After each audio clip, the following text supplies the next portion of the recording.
விநாயகர் சதுர்த்தி விரதம் எதற்காக, சிவராத்திரி எதற்காக, நவராத்திரி எதற்காக, கந்தர் சஷ்டி விரதம் இருப்பது எதற்காக, சத்யா என்டர்பிரைசஸ் வழங்கும் விரதங்களின் மகிமை என்ற நூலை பற்றி நான் சில கருத்துக்களை உங்களோடு பகிர்ந்து கொள்கிறேன்.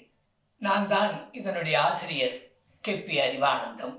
இந்த நூலில் எந்த தெய்வத்தின் விரதங்களை பற்றி நான் சொல்ல வந்தேனோ அந்தந்த தெய்வங்களை பற்றிய சில வரலாறுகளையும் முதலில் சொல்லி அதற்கு பிறகு அந்த விரதங்களை ஏன் அனுஷ்டிக்க வேண்டும், அதனால் என்ன பயன் என்பதை எழுதியிருக்கிறேன். இதற்கெல்லாம் பிறகு மிக முக்கியமாக நம் வாழ்க்கையில் சடங்குகள் என்று சில விஷயங்கள் இருக்கின்றன. அது எதற்கு என்பது வெகு பேருக்கு தெரியாது. முக்கியமாக ஒரு பெண் வீட்டிற்கு வரும்போது வலது காலை எடுத்து வச்சு வான்னு ஏன் சொல்லணும்? அதற்கு ஒரு காரணம் உண்டு, சாஸ்திர விதி உண்டு.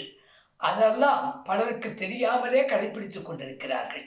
ஆகவே வலது காலை எடுத்து வைத்து வா என்பது எதற்காக, திருநீர் பூசுவது எதற்காக, குங்குமம் வைப்பது எதற்காக, அம்மி மிதிப்பது எதற்காக, அருந்ததி பார்ப்பது எதற்காக போன்ற பல விவரங்கள் இந்த நூலிலே விரிவாக சொல்லப்பட்டிருக்கிறது.